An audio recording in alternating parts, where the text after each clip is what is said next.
And I'm going to throw a little white chatterbait in there as well. So, seeing some sheephead swim around in these little backs.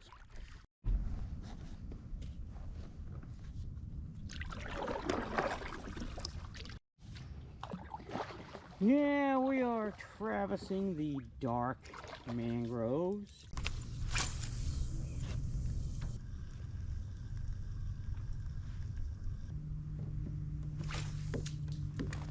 There. Oh, perfect. Oh my God, that's a tarpon.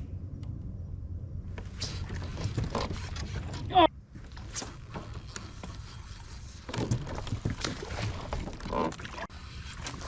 Under the trees. Oh, he got. Oh. Right here in the mouth of the this little pond. Spooked a big school of fish, but I just saw one jump. They were just mullet. Big mullet come in the winter, so when you push a school of mullet, it looks like redfish. Yep, that's all mullet.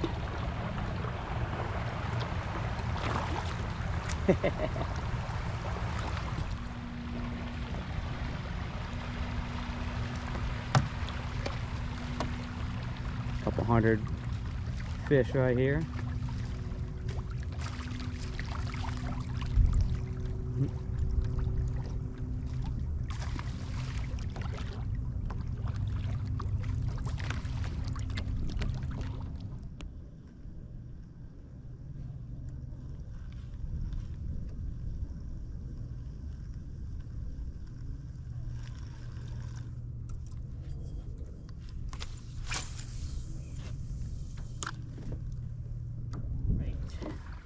Time to duck. It's tight squeeze. I'm hoping my pontoons that I put on this kayak do not catch anywhere here. Into the jungle. I did raise my seat a bit, so I have to duck. Hoping I'm in the right tunnel.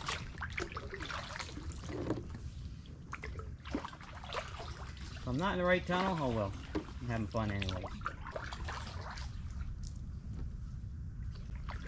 Duck.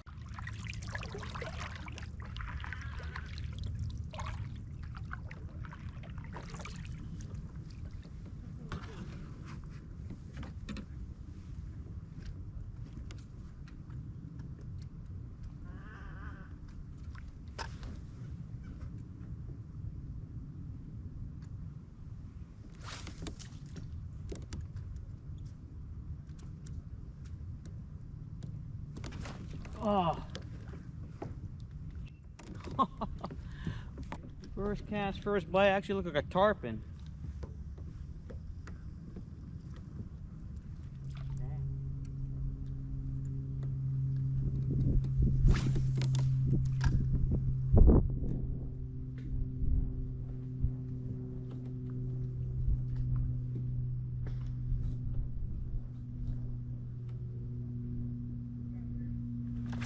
Oh my God. Oh my God, that was another tarpon.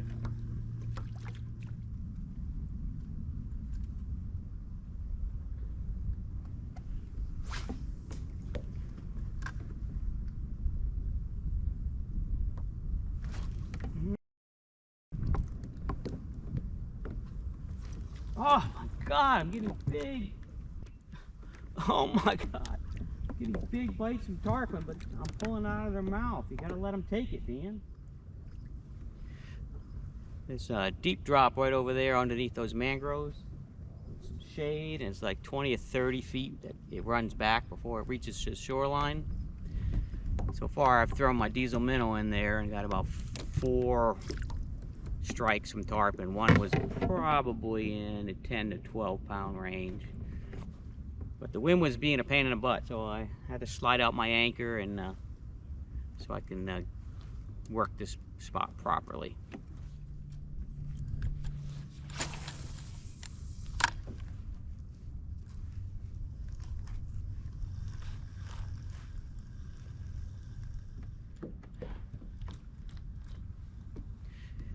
Just had another bite. They're swiping at it though, they're not really galooping it.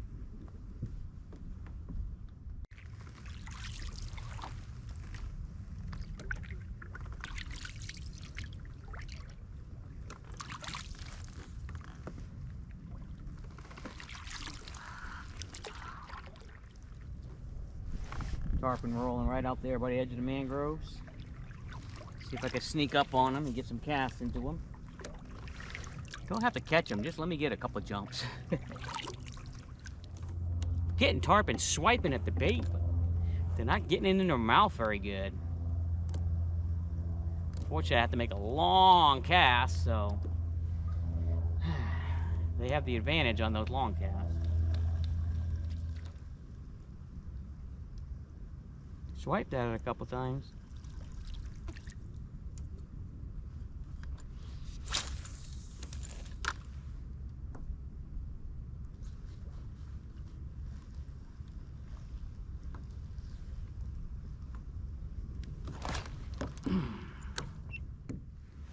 I just had another bite. I just can't get these things that get the lure in their mouth.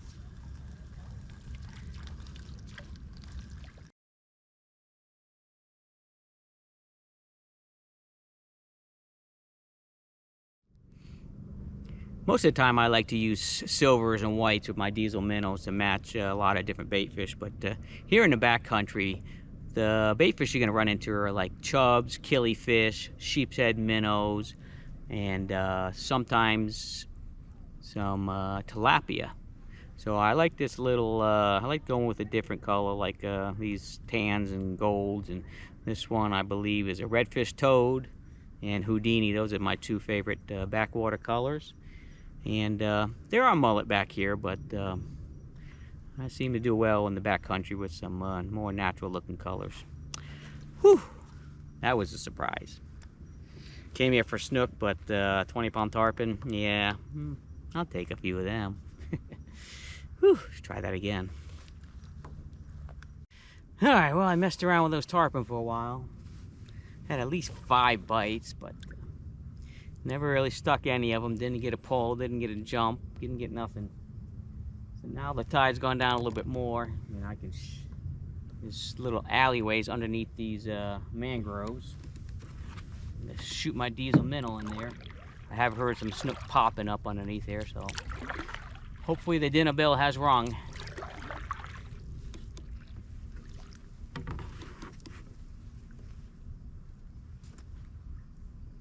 Try to get into that little garage right there. Oh, perfect.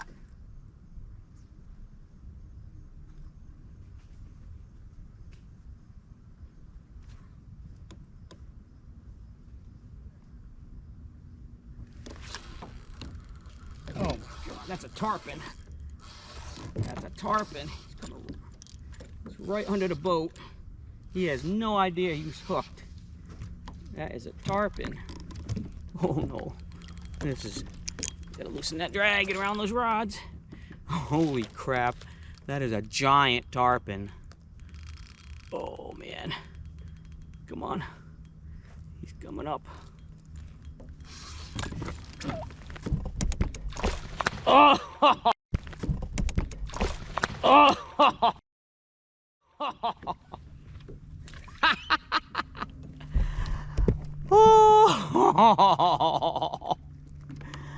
Oh, sometimes in fishing I don't care if I hook them. I'll catch them, but wow, that was at least a 20-pounder. That was a ball. Oh!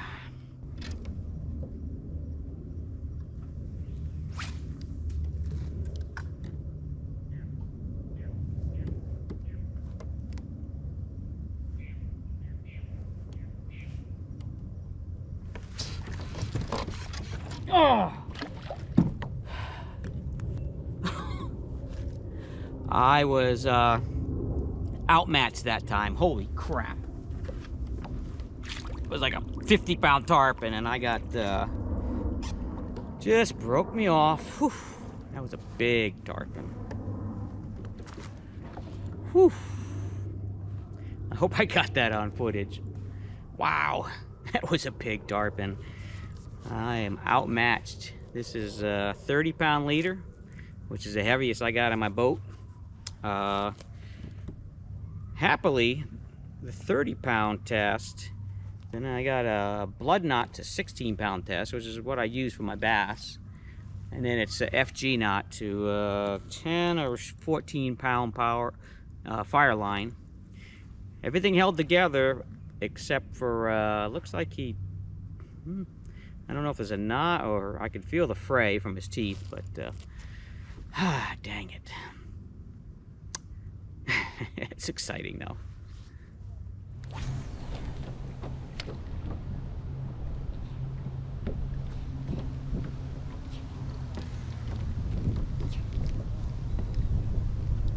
Another one just bit.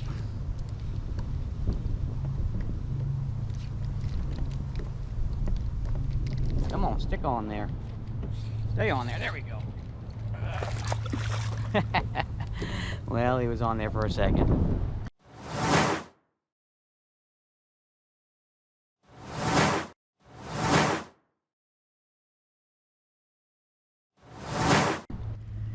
This lake I'm in is pretty deep. It's probably 15 to 20 feet deep. It's not a very big lake.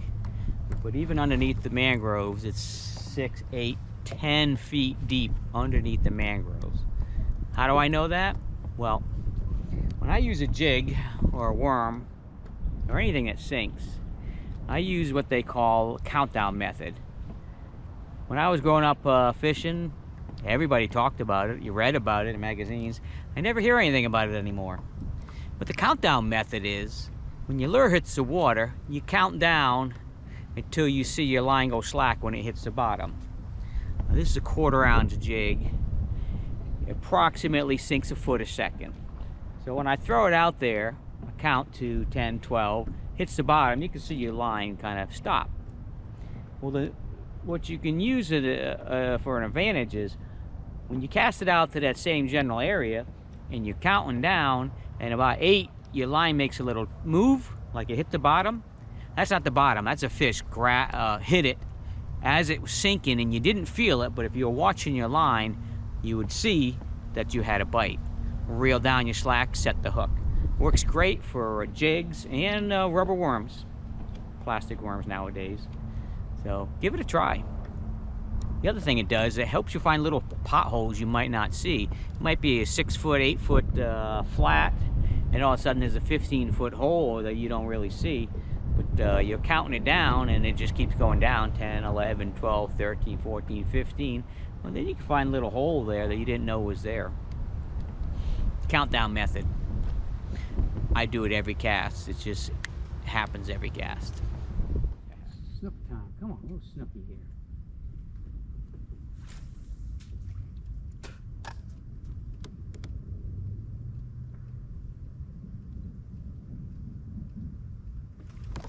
Oh, got stomped on. I don't know if it's a tarpon or a snook. A little lay down right under these mangroves, and I swam it by there. That's where snook usually would ambush, and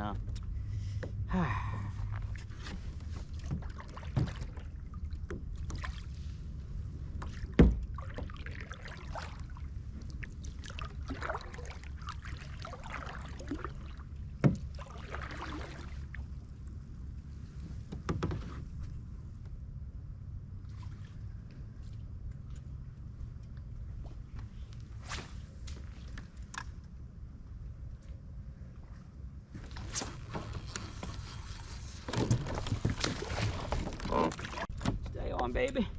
Stay on, baby. Oh, hey.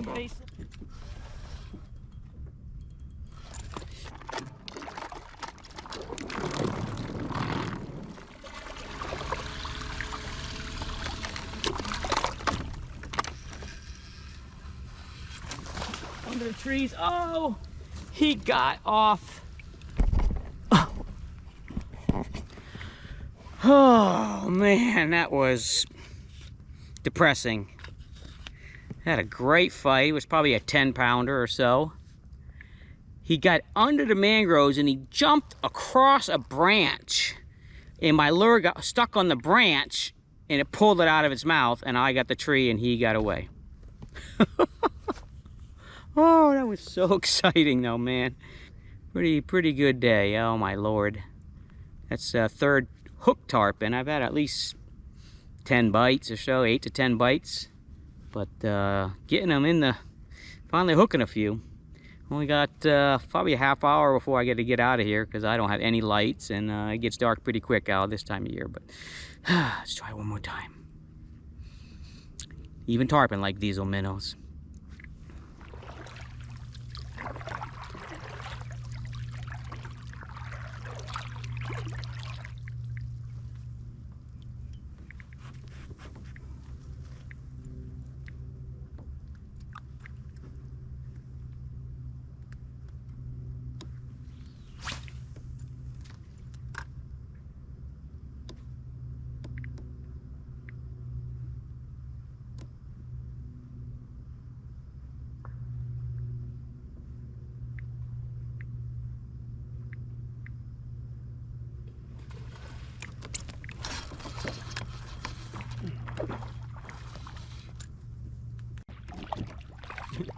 Well, targeted species, snook, little peanut, but come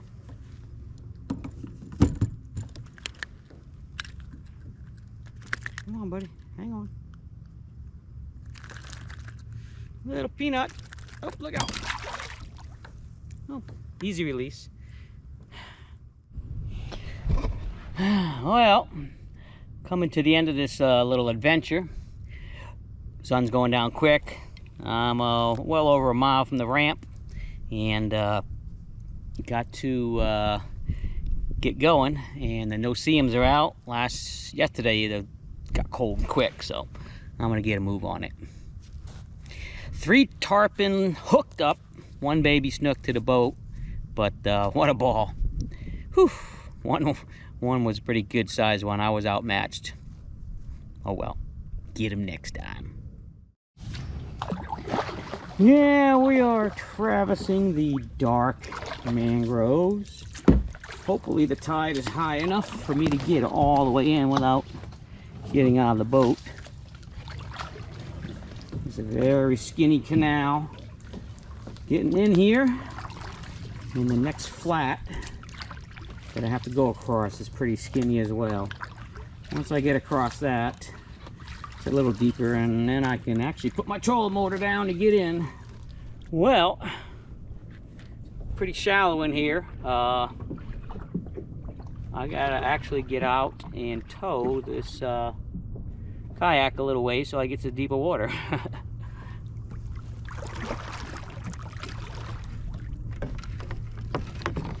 I assume this could have happened, but at least it's a nice firm bottom, no muck.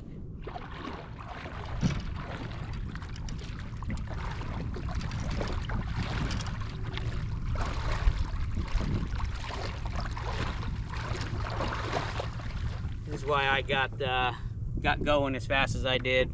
I didn't want to do this in the dark.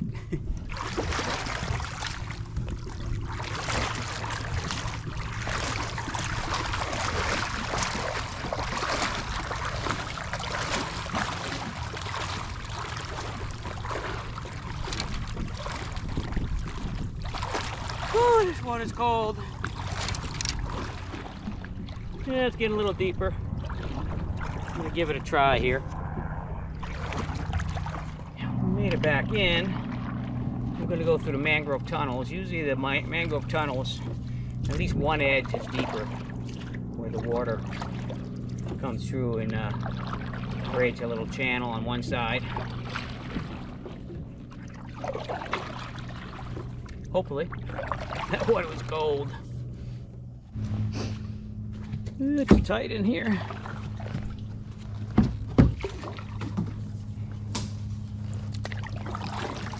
but it's deep enough. Just paddle past a little school of 6 little little snookies. Man, that's a tight hole up here. I haven't been in this spot in quite a few years.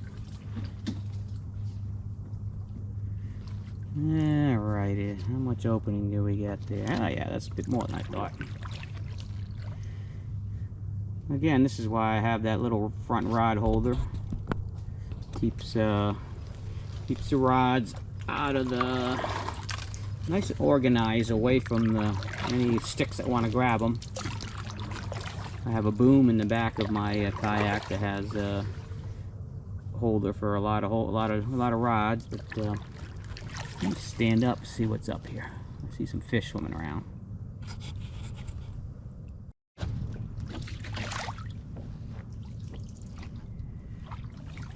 Now this is an adventure. Going through these mangrove tunnels to find a pond full of tarpon. I usually drive all the way into the Everglades to find stuff like this.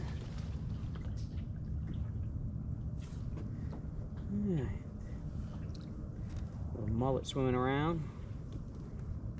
Right, we are going to relax my way in. I have my Minn Kota trolling motor out here. Ooh, gotta stay off these. Gotta stay in this deeper water though. My Minn Kota 40-pound thrust trolling motor. I'm going into the wind on my way home, which is usual for me. So we're gonna take it easy. I only got a little small motorcycle-sized battery. I have no idea how far I can travel, so we'll see. We're cruising on with my trolling motor. I rebuilt this trolling motor. It's not too quiet, but oh, bunch of mullet. But yeah, we can go about 2 miles an hour, about what I could paddle. I steer it once in a while with the paddle. Sometimes you can just lean, and my pontoons will act as little mini rudders. So, yeah, save myself some make it a relaxing finish of my day.